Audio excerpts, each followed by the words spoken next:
सभी साथियों को, सभी मित्रों को अक्षय तृतीया परशुराम जयंती की बहुत बहुत बधाई, मंगल कामनाएं। जय भगवान परशुराम। साथ ही साथ जो मुस्लिम भाई हैं उनको ईद की मुबारकबाद, ईद की बधाई। अधिक से अधिक इस लाइव को शेयर करें। विषय हमने विवरण दिया हुआ है कि किन किन विषय पर हम लोग आज चर्चा कर रहे हैं। एक तो भगवान परशुराम जी की जन्म जयंती है, उसको हम लोग मना रहे हैं पूरे देश में। और चूँकि कोरोना संकट चल रहा है, पहले तो तय हुआ था कि अपने क्षेत्र में महनौन विधानसभा में भगवान परशुराम की शोभा यात्रा निकाली जाएगी। जिस समय चुनाव का कैंपेनिंग चल रहा था उस समय हम लोगों ने ये प्लान किया था कि बहुत भव्य रैली निकाली जाएगी। और लेकिन अब कोरोना संकट चल रहा है, तो इस वजह से हम लोग जो है कल अखिल भारतीय ब्राह्मण एकता परिषद के द्वारा वर्चुअल मीटिंग रखी गई थी, जिसमें जिला अध्यक्ष श्री दिनेश जी ने हमको भी जोड़ा था, हमको भी अपने बात को रखने का अवसर दिया था। और उसमें यही तय हुआ था कि सब लोग अपने अपने घरों से, जो जहाँ हैं वहीं से भगवान परशुराम जी के चित्र पर माल्यार्पण करके, दीप जला करके और भगवान परशुराम जी की जयंती को मनाएंगे। तो उसी तरह से हम लोग उनका जन्मोत्सव मना रहे हैं वर्चुअली। तो एक तो ये है, और भगवान सभी की रक्षा करें। जो कोरोना संकट चल रहा है उससे हमारे क्षेत्र की, हमारे ज़िले की, हमारे देश की रक्षा हो। प्रभात वर्मा जी जय परशुराम। पवन कौशल गजब। और इसी तरह से जो अन्य विषय, जो कोरोना संकट चल रहा है, इस पर भी कुछ चर्चा हम करेंगे। पिछली बार भी लॉकडाउन हुआ था, संपूर्ण लॉकडाउन हुआ था, जिससे रिकवरी रेट बहुत अच्छा आया था। अब उस लॉकडाउन का परिणाम ये हुआ था कि जो दूसरे राज्यों में फंसे हुए वर्कर थे, श्रमिक थे, कर्मचारी लोग थे, जो उत्तर प्रदेश, बिहार, उड़ीसा, जो पिछड़े राज्य हैं, वहाँ के लोग जाते हैं दूसरे राज्यों में और वहाँ पर जा करके रोजी रोटी कमाते हैं, क्योंकि अपने यहाँ कुछ है नहीं तो बाहरी लोगों को जाना पड़ता है। तो वो लोग फंस गए थे, उसमें तमाम लोगों की मृत्यु भी हो गई। बहुत बहुत दुर्दशा उन लोगों की हुई। हम लोगों से जो भी सहयोग बन सका संगठन से, सबसे पहले हमने मांग किया कि उनको वापस लाया जाए। वर्कर्स लाए गए, लेकिन इतनी ज़्यादा अफरा तफरी हो गई थी कि उसमें बहुत सारे श्रमिक भाइयों ने, जो प्राइवेट कर्मचारी हैं, दूसरे राज्यों में काम करते हैं, उनकी मृत्यु हो गई और बहुत ही दुखद रहा। अब ये जो दूसरी लहर आई है, इसका जो सबसे बड़ा कारण माना जा रहा है वो ये था कि जो कई राज्यों में चुनाव हुए। पहले तो गुजरात में चुनाव हुआ, गुजरात में नगर निकाय का चुनाव हुआ, सारे जो नगर निगम है उनका चुनाव हुआ। नगरीय चुनाव में भी बहुत ज़्यादा रैलियां हुई, सारी चीज़ें हुई, जिसके वजह से कोरोना फैला। उसके बाद बंगाल में कैंपेनिंग हुई, सारे नेता लोग बड़ी बड़ी कैंपेनिंग किए, बड़ी बड़ी रैलियां किए। और यहाँ तक कि अंतर्राष्ट्रीय जो समुदाय है उनका ये कहना भी था कि कोरोना की दूसरी लहर जो आएगी भारत में बहुत ख़तरनाक होगी, लेकिन उस पर किसी भी पार्टी ने, किसी भी नेता ने, किसी भी जो यहाँ के अधिकारी लोग हैं, उच्चाधिकारी, किसी ने ध्यान नहीं दिया। तो अब कोरोना संकट इतना भयावह रूप ले चुका है कि आप लोग टीवी में देखते होंगे, समाचार पत्रों में पढ़ते होंगे, सोशल मीडिया पर भी आप लोगों को पता चल रहा होगा। शहरों से ज़्यादा जो संक्रमण है वो गाँव में फैला हुआ है। मुझे नहीं लगता कोई ऐसा गांव होगा जहां पर लोग बुखार से, खांसी से, जुकाम से पीड़ित नहीं हैं। और कहीं ना कहीं जो लोग मृत्यु को प्राप्त हो रहे हैं, जिनकी मौत हो रही है, या कहा जाए कि सरकारी अमला फेल होने के कारण जिनकी हत्या हो रही है, वो सब कोरोना की वजह से हो रही है। कोरोना संकट, एक तो जांच की कोई सुविधा नहीं है। जैसे अपने ज़िले की बात किया जाए, गोंडा की, इसी तरह से सारे ज़िलों के, उत्तर प्रदेश के सभी जनपदों का कमोबेश यही हाल है। एक तो आप कोरोना की जांच की व्यवस्था नहीं है, जो सामुदायिक स्वास्थ्य केंद्र या प्राथमिक स्वास्थ्य केंद्र है वहाँ पर डॉक्टरों की तैनाती नहीं है। तमाम सारे हमारे मीडिया बंधुओं ने कई बार इस मुद्दे को उठाया कि अस्पताल तो बनी हुई है, पीएचसी है, सीएचसी है, लेकिन वहाँ पर स्टाफ की कमी है। स्टाफ की कमी होने की वजह से लोगों को दवाइयाँ नहीं मिल पा रही हैं। अब जिला अस्पताल की तो दुर्दशा ऐसी है कि आप अन्य किसी भी बीमारी से पीड़ित हैं और आप गरीब हैं, आपके पास पैसा नहीं है, तो आपको मरना ही है, दूसरा कोई उपाय नहीं है। तो जिस तरह से सरकार प्राइवेटाइजेशन की तरफ बढ़ रही है वो भी एक चिंता का विषय है, क्योंकि आम आदमी, गरीब आदमी प्राइवेट सर्विसेज को, प्राइवेट जो निजी सेवाएं हैं उनको अफोर्ड नहीं कर सकता है, उनको बहुत ज़्यादा तकलीफ़ होनी है। तो धीरे धीरे देश बहुत ही गलत दिशा में और गलत ट्रैक पर बढ़ रहा है। इसके पीछे का जो मेन कारण है, जैसा मैं पहले से ही जिसके खिलाफ हम लोग आंदोलनरत हैं, कि पूंजीवादी जो व्यवस्था है, अनियंत्रित पूंजीवादी व्यवस्था, वो देश को गुलाम बना रही है।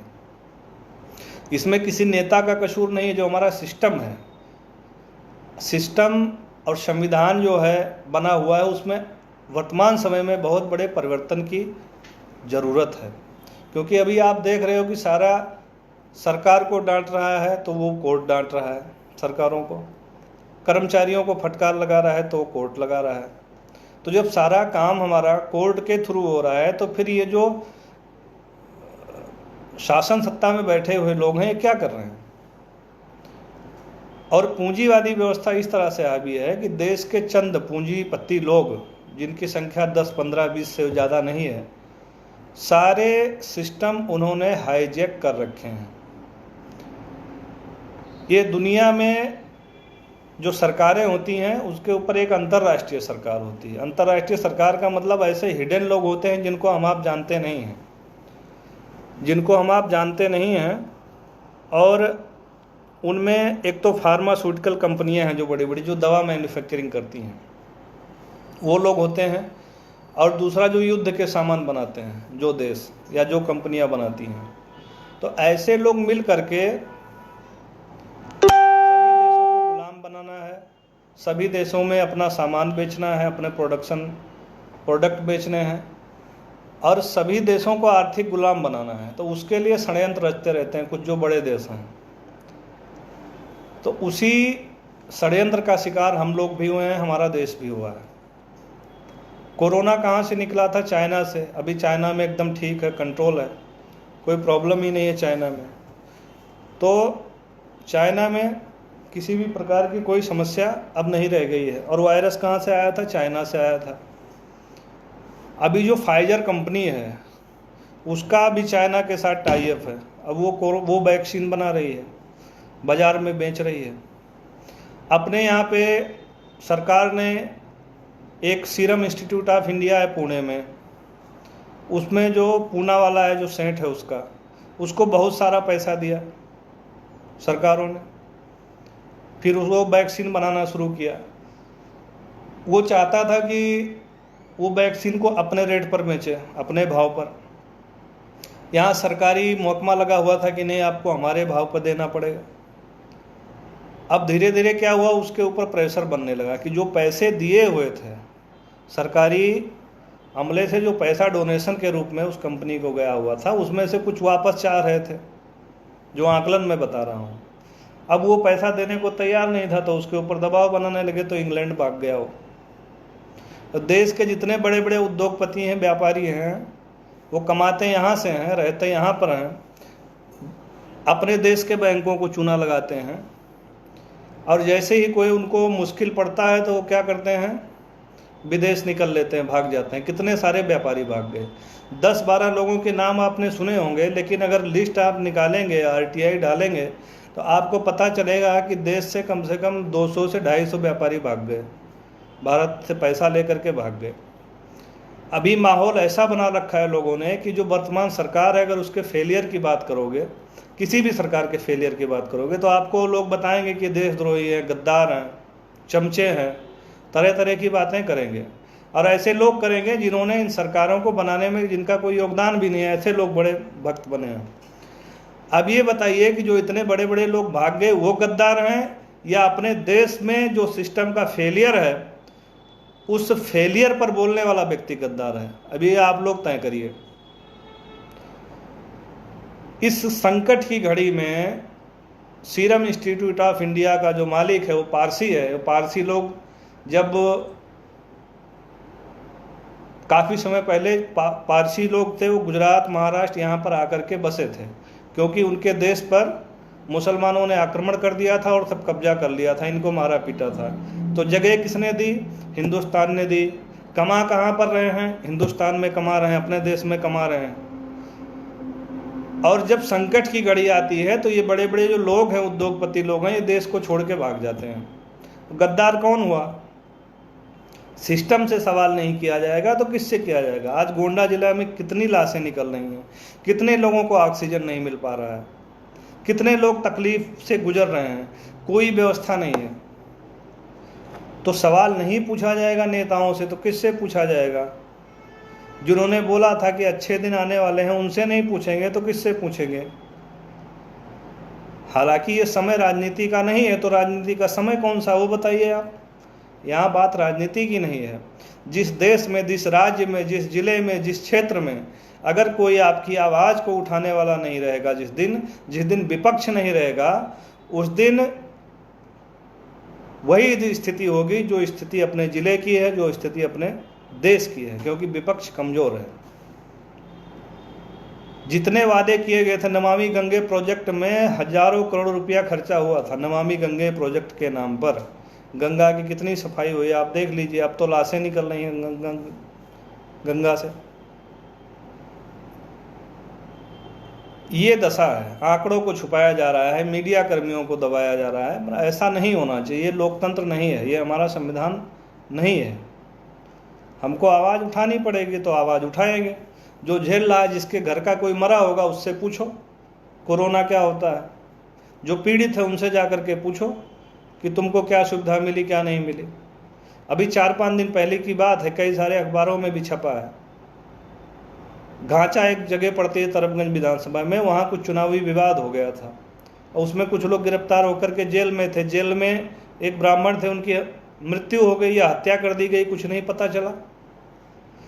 फिर लाश को ला करके बिना उनके परिजनों को सूचना दिए लाश को डिस्ट्रिक्ट हॉस्पिटल में फेंक करके चले गए, जैसे कोई कूड़ा कचरा हो।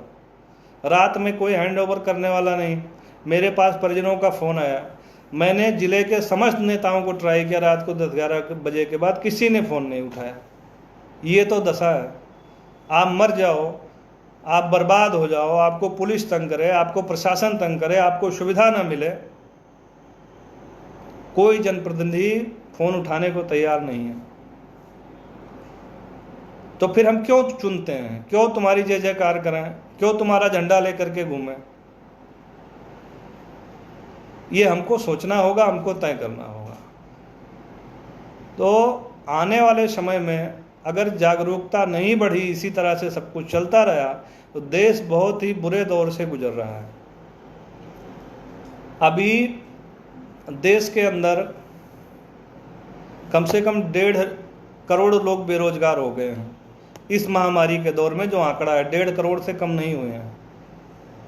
जिनकी नौकरियां थी, कोई प्राइवेट नौकरी थी, कोई इंडस्ट्री थी, कोई दुकानों में काम करते थे दिल्ली में, मुंबई में, ये कोरोना के चक्कर में सबका इनकम बंद हो चुका है। तो इस स्थिति के लिए कौन जिम्मेदार है? आप लोग तय करें।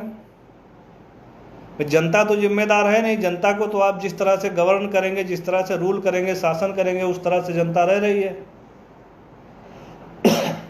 लेकिन कहने का मतलब यह है, कुल मिलाकर के निचोड़ यह है कि कब तक हम लोग चले जाएंगे, कब तक हम लोग मूर्ख बनते रहेंगे।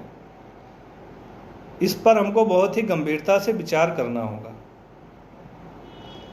और ये जो भेड़ बकरी की तरह अंध दौड़ है, इसको हमको बंद करना होगा। कोई भी नेता आ जाता है, लाइट कैमरा एक्शन, पूरे दिन न्यूज में देखो 2-4 नेता हैं, पूरे दिन वो कैमरे पे ही रहते हैं। काम कब करते हैं? पूरे दिन कैमरे पे रहते हैं। तो बहुत सारा संवैधानिक परिवर्तन हमको करना होगा। जैसे बीच में कई सारे मुद्दे उठे, अब मैं उस पर आपको चर्चा कर दूं। मुद्दे तो उठते हैं लेकिन उस पर कोई काम नहीं होता है। किसानों का आंदोलन अभी तक चल रहा है, जैसा कि आप लोग जानते होंगे। इस देश के नेताओं ने, बुद्धिजीवियों ने किसानों से मिलना उचित नहीं समझा, जबकि सारी इंडस्ट्री बंद है, सारी दुकानें बंद हैं, शहरों के लोग भी गाँव में पहुंच गए हैं, फ्री में सरकार अनाज बांट रही है। तो किसके बल पर बांट रही है? उन्हीं किसानों के बल पर बांट रही है। अगर आप सोचिए कि किसान इतनी मेहनत कश कौम नहीं होती तो आज के समय में क्या होता? बीमारी से तो हम मर ही रहे हैं, तो हम लोग भूख से भी मरते। लेकिन हमें गर्व है कि हमारे देश का किसान अन्नदाता इतना पावरफुल है, इतना ताकतवर है, खुद भी पूरे देश का भरण पोषण कर रहा है, और विदेशों में जहाँ भी कमी हो रही है वहाँ पर हम अनाज का एक्सपोर्ट भी कर रहे हैं। ये हालत है। बढ़ावा किसको दिया जा रहा है? तो बढ़ावा दिया जा रहा है इंडस्ट्रीज वालों को। तो अब इस समय इंडस्ट्रीज वाले क्या काम आ रहे हैं? भाई मोबाइल कोई बना रहा है तो मोबाइल तुम्हारे क्या काम आ रही है? या जितनी भी टेक्नोलॉजी में आप सब्सिडी दे रहे हैं, या कंपनियों को सब्सिडी दे रहे हैं, व्यापारियों को सब्सिडी दे रहे हैं, वो सब तो अब काम में नहीं आ रहा है अपने।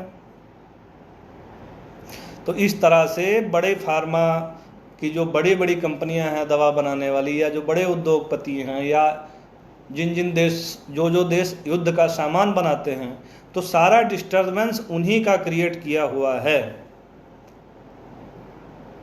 आप लोगों को लगता है कि पाकिस्तान आतंकवाद करता है, पाकिस्तान द्वारा प्रायोजित आतंकवाद है। ऐसा नहीं है। पाकिस्तान हथियार थोड़ी बनाता है, ना विदेश में बेचता है, ना भारत हथियार बनाता है, ना विदेश में बेचता है। तो जो ताकतें हथियार बनाती हैं, वही ताकतें देशों में टेंशन क्रिएट करती हैं। आतंकवादियों के पास इतने इतने हथियार कहाँ से आ रहे हैं? माओवादियों के पास इतने इतने हथियार कहाँ से आ रहे हैं? तो ये सब अंतर्राष्ट्रीय साजिश के तहत ये सारी चीज़ें की जा रही हैं। आपको लगता है कि सरकार में, सिस्टम में बैठा जो व्यक्ति है वो देशभक्त है अपने देश का? ऐसा नहीं है। उसके ऊपर भी एक कोई ताकत है, कोई शक्ति है जो काम कर रही है। अगर नहीं कर रही होती तो देश का इस तरह से बंटाधार नहीं हुआ होता। ये आप मान कर चलिए। अब इसको ख़त्म करने के लिए सिस्टम हमको बदलना पड़ेगा। पहली चीज़, एक तो चुनाव, वन नेशन वन इलेक्शन, सारे राज्यों का चुनाव ग्रामीण स्तर से लेकर के, और विधानसभा, लोकसभा, राज्यसभा, जितने भी चुनाव होने चाहिए सब एक ही बार में होने चाहिए, ताकि जो नेता हैं हमारे जब चयन हो जाएं, उनका चुनाव हो जाए, तो ऐसा ना हो कि मुख्यमंत्री प्रचार कर रहा है सालों साल, प्रधानमंत्री सालों साल प्रचार में लगा अलग अलग राज्य में, जितने मंत्री हैं सब प्रचार में लगे हुए हैं। तो इस पर सुधार कौन करेगा? वर्तमान सरकार से हम लोगों को उम्मीदें थीं, बहुत सारी उम्मीदें थीं। एनआरसी पर देख लीजिए, कुछ नहीं हुआ। तमाम सारे कानून लाते तो हैं, पर इम्प्लीमेंट कहाँ होता है? और किसान अन्नदाता जो है उसके खिलाफ जो कानून आया उस पर सरकार ठस से मस नहीं हो रही है। अपनी बेइज्जती समझ रहे हैं लोग किसानों से मिलने में, उनको आतंकवादी कह रहे हैं, उनको तरह तरह की बातें कही जा रही किसानों के लिए। और उन्हीं आतंकवादियों के चलते आप जीवित हैं। जिनको आप आतंकवादी कह रहे हैं अन्नदाताओं को, हमारे उन्हीं के चलते आप जिंदा हैं। नहीं तो आप क्या खा लेते भाई? गाड़ी खा लेते, घोड़ा खा लेंगे, क्या खा लेंगे? क्या खा के जिंदा रहेंगे? इंफ्रास्ट्रक्चर खा लेंगे, बड़ी बड़ी बिल्डिंगें खा के जिंदा रहेंगे? जो प्रोडक्शन है, जो उत्पाद है, उसी के ऊपर हम भी टिके हैं, और हमारे देश का अन्नदाता दूसरे देशों को भी जीवित रखे हुए हैं। ये चीज़ हमको नहीं भूलना चाहिए। तो तमाम सारे लोग हैं, तमाम तरह की बातें हैं। पंचायत चुनाव भी निपटा है। पंचायत चुनाव में जो जनता ने उत्तर प्रदेश में मैंडेट दिया है, उससे लग रहा है कि आगामी समय में इतनी आसान राह नहीं है, क्योंकि केवल भाषणबाजी करके अब जनता बहुत जागरूक है। केवल भाषणबाजी करके आप किसी को खुश नहीं कर सकते हो। केवल बातों से खुश करो, बड़ी बड़ी बातें करो, तो कोई मतलब ही नहीं है। एक दोहा है,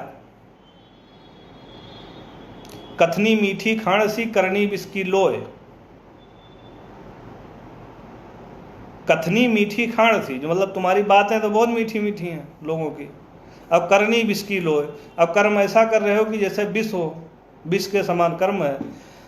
कथनी मीठी खाण सी करनी बिस्की लोय, अब कथनी छाण करनी करे तो विष अमृत सम होय। तो ये जिस महापुरुष ने भी लिखा है, बहुत ऊंची बात लिखी है कि केवल जबान से अच्छी अच्छी बातें करने से कुछ नहीं हो जाएगा, धरातल पर उतर करके काम करना पड़ेगा। तो इस तरह से है, पूरे देश में शोषण का दौर चल रहा है, पुलिस वालों की वसूली ज़बरदस्त चल रही है। कुछ अच्छे पुलिसकर्मी हैं जो जहाँ पर जिन थानों में तैनात हैं, जिन पुलिस स्टेशन में, तो वहाँ पर तो वो लोग भाई सेवा भी दे रहे हैं, मैं देख रहा हूँ, और लोगों के सुख दुख में शामिल भी हो रहे हैं। पर कहीं कहीं आपदा में अवसर तलाशा जा रहा है। कुछ व्यापारी बंधु भी हैं जिनके ऊपर ये आरोप लगाया जा रहा है कि चीज़ों को महंगा बेच रहे हैं, लेकिन वो महंगा जो स्टॉकिस्ट होता है वही महंगा कर देता है, चीज़ों को रोक देता है। अब उसमें दुकानदार बेचारे क्या करें? बाकी दुकानदार हमारे देश के जो भी हैं, हमारे क्षेत्र के सब ईमानदार हैं, दुकानदार कभी बेईमानी नहीं करेगा, लेकिन आगे से अगर उसको चीज़ें नहीं मिल रही या महंगी मिल रही हैं तो वो कैसे कम भाव पर बेचेगा, ये भी हमको देखना है। और कुछ सुझाव देना चाहता हूँ, अगर आप लोग मान रहे हैं तो ठीक है। हमारे आप लोगों के विषय में चिंतित रहता हूँ कि जिस तरह से मैं देख रहा हूँ शादी विवाह का सीज़न चल रहा है, उसमें भीड़ इकट्ठा की जा रही है। कई सारे लोगों को मेरे पास शादी में भी निमंत्रण आ रहे हैं, सब आ रहे हैं। मैं केवल शुभकामनाएं और संदेश और दे सकता हूं, बाकी मैं पहुंच नहीं पा रहा हूं, कुछ ऐसी परिस्थिति है। और कुछ एक दो हमारे संपर्क के लोग हैं या हमारे जो साथ सहयोगी काम कर रहे हैं वो भी कोरोना पॉजिटिव हैं, तो उनका इलाज वगैरह चल रहा है, इसलिए मैं पहुंच नहीं पा रहा हूं। और आप सभी लोगों से निवेदन कर रहा हूं कि अगर ज़िंदगी रहेगी, जान है तो जहान है। ज़िंदगी रहेगी तो बहुत सारी शादियाँ होंगी, बहुत सारे फंक्शन होंगे, उसमें आप लोग एकत्रित होइएगा, नाचिएगा, गाइएगा, जीवन अच्छे तरीके से आप लोग जिएगा। लेकिन इस समय ज़्यादा भीड़ भाड़ ना करें। किसी के यहाँ शादी है, प्रसंग है, कुछ है, तो अगर बहुत नितांत आवश्यक हो, खास रिश्तेदार है या कोई खास मित्र है तो ही जाएं, अन्यथा जा करके वहाँ भीड़ भाड़ इकट्ठा ना करें। और दिखावा तो बिल्कुल ना करें, भौकालबाजी। कई सारी शादियों में मैंने रोका लेकिन लोग माने नहीं, 200, 150, 100 लोग बारात गए हैं या बारात आई हैं। तो ये दिखावे का समय नहीं है, यह समय है किसी तरह से मानव जाति को सुरक्षित रखने का, अपने क्षेत्र को, अपने ज़िले को, जो भी लोग हैं, अपने परिवार को, जिसमें बड़े बूढ़े बुजुर्ग बच्चे जो भी हैं, उनको सुरक्षित रखने का है। कितने सारे हमारे मित्र जानने वाले जो है वो दिवंगत हो गए, भगवान उनकी आत्मा को शांति दे। और आप लोग फेसबुक पर देखते होंगे डेली अच्छी खबरों से अधिक बुरी खबरें लगी रहती हैं। उसका एक ही कारण है कि कोरोना का संक्रमण गांव-गांव तक फैल चुका है, इसलिए हमको बचने की आवश्यकता है। और अपने घर में संभव हो सके तो सैनिटाइज़र रखें और हैंड वॉश रखें, अच्छा हाथ धुलते रहें। और मास्क तो गांव में मास्क कौन कितना खरीद पाएगा, तो इसलिए गमछा रखें। गमछे से भी आप ढक करके बांध करके रखेंगे तो आप सुरक्षित रहेंगे, सेफ रहेंगे। और बहुत सारी ऐसी परिस्थितियां हैं, बहुत सारे ऐसे समाचार मिले हैं जो मन को पीड़ित करते हैं।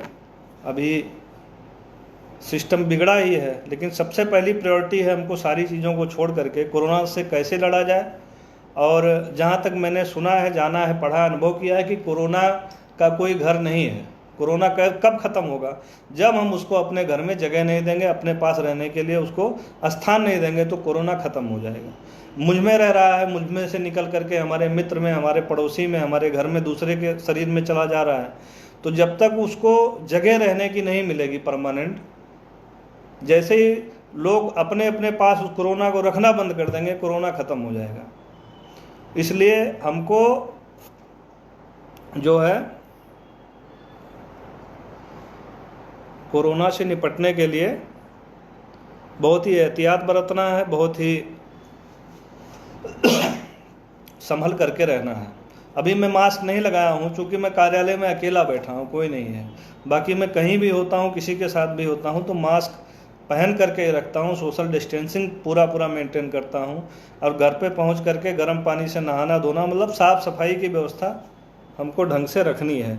उसके बाद तो परमात्मा से, प्रकृति से बड़ा कोई नहीं है, जिसको जाना ही होगा, लिखा होगा, तो हम कहीं ना कहीं चपेट में आ जाएं। लेकिन हम जानबूझकर आग में हाथ क्यों डालें? सबको पता है कि आग में हाथ डालने से हाथ जल जाएगा, हम जल जाएंगे, लेकिन कोई जानबूझ के नहीं डालता है ना। तो उसी तरह से कोरोना संकट भी है। और मुकेश कुमार जी लिखते हैं कि सबसे ज़्यादा शोषण किसानों का ही होता है। जी, क्योंकि किसान जागरूक नहीं है, किसान इकट्ठा नहीं है। मुकेश जी, किसान जातियों में बटे हुए हैं, अपने आप को किसान समझते ही नहीं हैं। जिस दिन इस देश का किसान अपने आप को किसान अन्नदाता समझ लेगा, उस खेती बाड़ी को या एग्रीकल्चर को, हॉर्टिकल्चर को अपना सब कुछ समझ लेगा, जैसे व्यापारी अपने उद्योग को समझता है, उस दिन किसान एक हो जाएगा। और किसान एक होने के बाद में किसान के द्वारा बनाई हुई सरकार और किसान के विचारधारा को मानने वाली सरकार ही देश में रहेगी। फिर एक बंधु लिखते हैं कि कहने के लिए अन्नदाता है, लेकिन उसकी माली हालत बहुत दयनीय है। बिल्कुल आप सही कह रहे हैं, माली हालत ख़राब है। अगर किसान के घर का जो बड़ी खेती करता है, अगर बाहर ना जाए, देश प्रदेश में जा कर के मजदूरी ना करे, नौकरी ना करे, तो उसके घर की जीविका चलना बहुत मुश्किल है।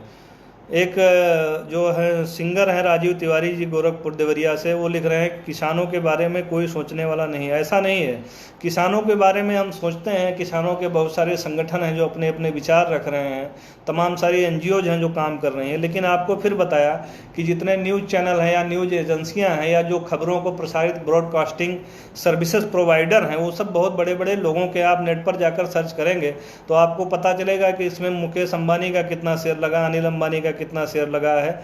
इन लोगों ने हाईजैक कर लिया पूरे मीडिया संस्थान को।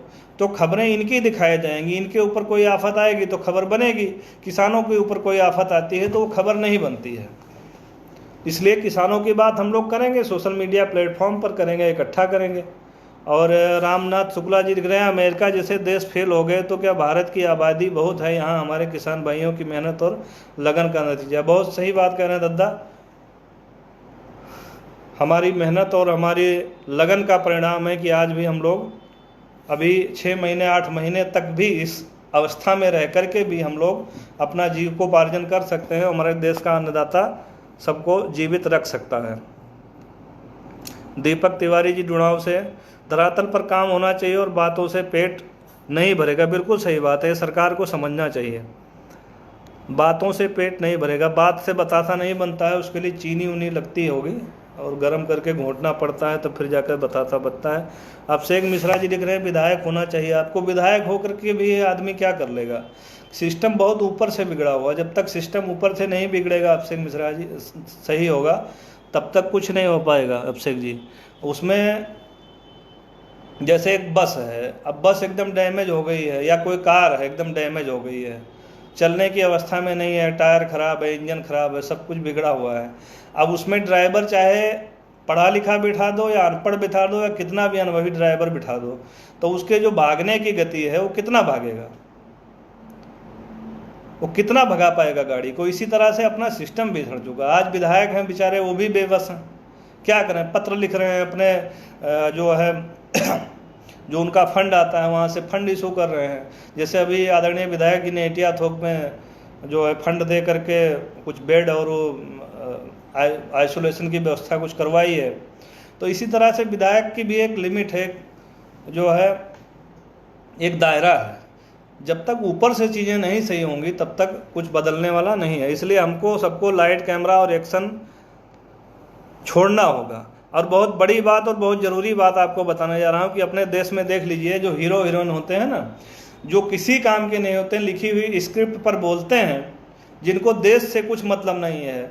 आप बोलोगे तो विलन भी बन जाएंगे फिल्म में, आप बोलोगे तो नाचेंगे भी, नंगे भी हो जाएंगे पैसे के लिए, जो चाहोगे वो करेंगे।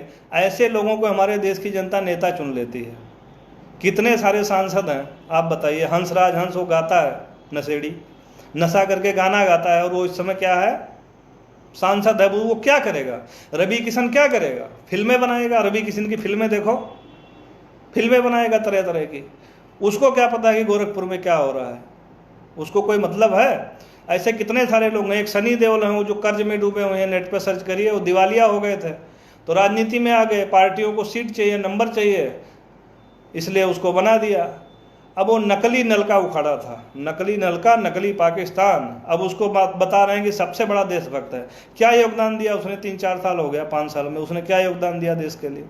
तो हमको जागरूक बनना होगा। जो ज़मीन से जुड़ा हुआ व्यक्ति है, जो आपके दर्द को, आपकी पीड़ा को समझता है, जो परिवर्तन और क्रांति करने की विचारधारा को रखता है, ऐसे लोगों को सांसद बनाइए, ऐसे लोगों को विधायक बनाइए।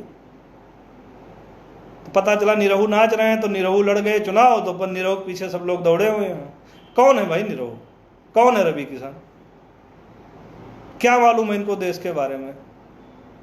इस तरह से हम लोग जब तक जागरूक नहीं होंगे तब तक हम नेताओं को नहीं दोष दे सकते। हमारा सिस्टम ही खराब है, हमारी मानसिकता ही खराब है। तो इस तरह से हमको जो है, सतदेव तिवारी जी प्रणाम, विनय शुक्ला जी लिख रहे हैं सबसे पहले हम सबको सरकारों की आंख खोलनी पड़ेगी। जी बिल्कुल, अन्याय के विरुद्ध भगवान परशुराम जयंती के दिन आज मैं बोल रहा हूँ, भगवान परशुराम जयंती के दिन बोल रहा हूँ। भगवान परशुराम की एक फिल्म बनी हुई है, विष्णु पुराण में भी आप पढ़ेंगे तो उनके बारे में आप जानेंगे। उन्होंने एक ही चीज़ लिखा हुआ था कि अन्याय सहने वाला, अन्याय को सहन करने वाला या अन्याय देख करके चुप रहने वाला अन्याय करने वाले से बड़ा पापी होता है। तो इसलिए हमको आवाज़ तो उठानी पड़ेगी। आवाज़ हम नहीं उठाएंगे तो कौन उठाएगा? आज आप खबरें देख लीजिए, न्यूज़पेपर देख लीजिए उठा करके, उसमें खबरें होती ही नहीं, प्रचार होता है। न टीवी चैनल पे खबर मिलेगी, कुछ चैनल हैं जो खबरों को दिखा रहे हैं। अभी पप्पू यादव को बताइए, इतना बढ़िया वो सेवा दे रहे थे, सर्विस दे रहे थे, और राजीव प्रताप रूढ़ी के बजट से, सांसद निधि से आए हुए एम्बुलेंस ढकी हुई थी, और वहाँ लोग त्राहिमाम कर रहे हैं। कोई रिक्शे पे लाद के ले जा रहा है, कोई साइकिल पे लाद के ले जा रहा है अपने परिजनों को, तो उन्होंने जा कर के उसका भंडा फोड़ कर दिया। आप देखिए किस तरह से लोकतंत्र बचा ही नहीं है। उनको भी जेल के अंदर डाल दिया गया है, उनके ऊपर भी तमाम सारे मुकदमे लिख दिए गए हैं। तो खुद करेंगे नहीं, और जो कुछ करेगा उसको करने नहीं देंगे। ये ऊड़ हैं, ऊड़ जो खेत में नहीं काटते हैं, ऊड़ ना खावे और ना खाए दिए, ना खाएंगे और ना खाने देंगे, ना करिए और ना करे देव, न करबे और न करे देव, करबो तो और हालत खराब कर देव। ये मेरा हाल है। न करबे और न करे देव, करबो तो न खावे और न खाए देव, खाए बैठो तो तार खाना फेंक दे उठा के, भोजन थरिये छीन ले तार। इस तरह से देश नहीं चलेगा। बहुत उम्मीद थी वर्तमान सरकार से, लोगों को बहुत उम्मीद थी, और वो उम्मीद खत्म हो गई। क्योंकि झूठ पे झूठ, कितना झूठ बर्दाश्त करेगा कोई व्यक्ति। अब उसको आप IT सेल अपना लगा दिए हैं, फोटो रख रख के, इतना इस टाइम में हुआ था, इतना फर्जी आंकड़े, सारी चीज़ें फर्जी।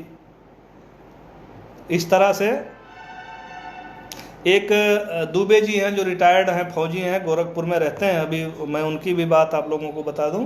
सैनिक करियर डेवलपमेंट सोसाइटी उन्होंने बनाई है, और वो 3700 बच्चों को निःशुल्क ट्रेनिंग दे चुके हैं। पूरा उन्होंने जो है फौज में, पुलिस में, और जो फोर्स से रिलेटेड सारी चीज़ों की वो निःशुल्क तैयारी करवाते हैं, प्रशिक्षण करवाते हैं। आदरणीय कैप्टन जो हैं वो, और उसमें हमारे संगठन के जो मीडिया प्रभारी हैं राष्ट्रीय, मुकेश कुमार जी, वो भी अपना कंट्रीब्यूशन देते रहते हैं समय समय पर। तो इस तरह से चीज़ें चल रही हैं। और जो है अब हम सबको सोचना होगा इन सब बारे में। और मैं बार बार कह रहा हूँ कि नेताओं से, विधायकों से केवल पुलिस और थाने के लिए मत जुड़िए। अपने उत्तर प्रदेश में भी आप मांग करिए, पत्र लिखिए। आप लोग पढ़े लिखे हो करके भी अनपढ़ हैं, बताइए, कम से कम आप पत्र भेजिए, ज्ञापन दीजिए। 4 लड़के हो, 2 लड़के हो, कि भाई हम बेरोजगार हैं, हमारे यहाँ फैक्ट्री चाहिए, इंडस्ट्री चाहिए, चाहे सरकारी नौकरी दो चाहे प्राइवेट नौकरी दो। हम दूसरे राज्यों में नौकरी करने क्यों जाएं? हम दूसरे राज्यों के लोगों की गालियाँ क्यों झेलें? वहाँ अपने घर को छोड़ने की पीड़ा क्यों सहें? आज तक मैंने नहीं देखा कि कोई भी व्यक्ति, बस कोई भाजपा में भगा हुआ है, कोई साइकिल में भगा हुआ है, कोई कांग्रेस में भगा हुआ है, तो कोई कहीं भगा हुआ है। तो कम से कम इन सब चीज़ों को आप दीजिए, ज्ञापन के माध्यम से दीजिए, सरकारों को पता चले, जनप्रतिनिधियों को पता चले कि हमारे क्षेत्र के लोग कितनी पीड़ा बाहर जा कर के झेलते हैं, कितना कष्ट होता है उनको। तो कम से कम इंडस्ट्री, फैक्ट्री, उद्योग, ये सब सारी चीज़ें अपने यहाँ भी लग सकती हैं। वहाँ पे पानी की व्यवस्था है, तमाम सारी खराब ज़मीनें पड़ी हैं, और या फिर मतलब बहुत सारा ऐसा है कि जहाँ पर उद्योग विकसित हो सकता है। लेकिन क्या किया जाए? जब आप नहीं जागोगे, खुद ही सो रहे हो आप लोग, तो फिर आप ब्लेम कर रहे हो कि हमारे यहाँ का विधायक गड़बड़ है, हमारे यहाँ का सांसद गड़बड़ है, हमारे यहाँ का मंत्री गड़बड़ है। तो सिस्टम हम ही लोग बनाने वाले हैं। तो सिस्टम में जो गड़बड़ी हो रही है उसके खिलाफ हमको आवाज़ उठाना है। हमको फैक्ट्रियों के लिए मांग करना है, इंडस्ट्रीज के लिए मांग करना है। कोरोना संकट से हमको बच करके रहना है, जितना भी जल्दी हो सके हमको रिकवरी करना है। दूसरी चीज़, अपने आस पड़ोस में जो भी लोग हैं, जो सक्षम लोग हैं, उनसे मैं निवेदन करता हूँ, हाथ जोड़ के प्रार्थना करता हूँ कि कोई परेशान व्यक्ति है, कोई ज़रूरतमंद व्यक्ति है, तो उसकी मदद करिए जितना हो सके। इससे बड़ी सेवा, इस संकट से बड़ा कोई संकट नहीं आ सकता। और इस संकट के समय में जो व्यक्ति से अपना सेवा श्रम देगा, उससे बड़ा कोई पुण्य, उससे बड़ा कोई जो है पुण्य लाभ अर्जित करने का कोई साधन नहीं हो सकता है। तो यही सब सारे मुद्दे हैं देश के, जिस पर हम लोगों ने चर्चा की। और ध्यान रहे कि ये देश पूंजीपतियों के कब्जे में है, न मोदी के कब्जे में है, न राहुल गांधी के कब्जे में है। यह देश सिर्फ पूंजीपतियों के कब्जे में है, उन्हीं के द्वारा स्थापित। सत्यदेव तिवारी जी, हम किसान मजदूर सेना वाले हैं जी, तिवारी जी। तो ये जो देश है वो केवल पूंजीपतियों के कब्जे में। उन पूंजीपतियों से किस तरह से हम लोग अपने पास ला सकते हैं, इसी विचारधारा को लेकर के हमारी लड़ाई चल रही है। हमारी लड़ाई अपने देश के लोगों से नहीं है, देश में बैठे हुए उन गद्दारों से है, विदेश में बैठे हुए उन गद्दारों से है, जो अपने पैसे के बल पर सरकारें बनाते हैं, सरकारों को गिराते हैं और चीज़ों को मैनेज करते हैं। बाजार का पूरा उनके पास नियंत्रण है, किस चीज़ों को किस रेट में बेचना है वो तय करते हैं। तो इन्हीं सब विचारधारा को लेकर के किसान मजदूर सेना आगामी समय में संघर्षरत रहेगा। जागरूकता अभियान और आंदोलन और तरह तरह के जो सामाजिक कार्य हैं, सेवा का कार्य है अपने एनजीओ सोसाइटी के तरफ से, वो निरंतर जारी है और हमेशा जारी रहेगा। आप सबको पुनः जय परशुराम, जय हिंद, जय भारत, वंदे मातरम, हर हर महादेव, नमस्कार।